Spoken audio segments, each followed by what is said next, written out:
CGL, CHSL এবং MTS সহ রেলের বিভিন্ন পরীক্ষায় গ্যারান্টি আসা একটা অঙ্ক আমি পরীক্ষার প্রশ্ন থেকে নিয়ে এসেছি আপনাদের জন্য শর্ট ভিডিও আকারে।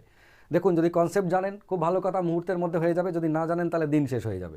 কি দেওয়া আছে? এবি আর ডি এরা সমান্তরাল সরলরেখা হলে কোণ এবিসি সমান কত? এবিসি মানে এই কোণটা জানতে চেয়েছে, এবিসি সমান কত। ক্লিয়ার হয়েছে? এবার আপনি এটা কিভাবে করবেন খেয়াল করে দেখুন। আমি আপনাদেরকে আগের ভিডিওতে কনসেপ্ট জানিয়েছিলাম, যদি এরা সমান্তরাল সরলরেখা হয় আর আমি যদি একে একটু এরকমভাবে বাড়িয়ে দিই, মনে পড়ছে যে এই যে সমান্তরাল সরলরেখাকে এরকমভাবে যে কোণগুলো তৈরি হয় তার বাঁ দিকে মুখ করা কোণগুলোর সঙ্গে যোগফল কি হয়? ডান দিকেরটা।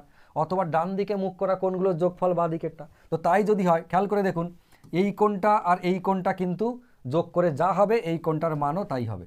এবার আমাদের এই কোণটার মান কত? 140 যদি এই পাশটা হয় তাহলে এই দিকটা নিশ্চয়ই শুধু 40 ডিগ্রি, কেননা দুটো মিলে 180। এ যদি 40 হয়, এ যদি 60 হয়, এই দুজন মিলে 60 হতে হবে। তাহলে এই বাবা জীবন কত? এই বাবা জীবন 20 ডিগ্রি। দেখুন 2 সেকেন্ডে গল্প শেষ। এটা 140 হলে এ 40, এ 60 যেহেতু আছে তাহলে বাকি 20 হচ্ছে, ম্যাচ করাতে হবে। তো এবার এইটা কিভাবে হয় আমি বলেছিলাম, খেয়াল করে দেখুন।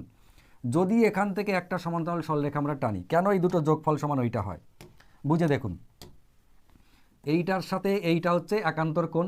এটা যদি 20 হয় তাহলে এও 20 হবে, দুজনা। আবার এইটার সাথে নিচেরটা একান্তর কোণ, এ যদি 40 হয় তাহলে এও 40 হবে। ভেবে দেখুন, এই জায়গাটা 40, এই জায়গাটা 20, তবেই না 20 40 মিলে 60 ছিল। তাহলে এ যদি 40 আমি কনফার্ম পেয়ে যাই এর কাছ থেকে, তাহলে এতে তো 20 হতেই হবে, তাছাড়া কোনো রাস্তা নেই। ক্লিয়ার হয়েছে? যদি বুঝে গিয়ে থাকেন খুব ভালো কথা, এটার উত্তর করবেন এবং কমেন্টে জানাবেন।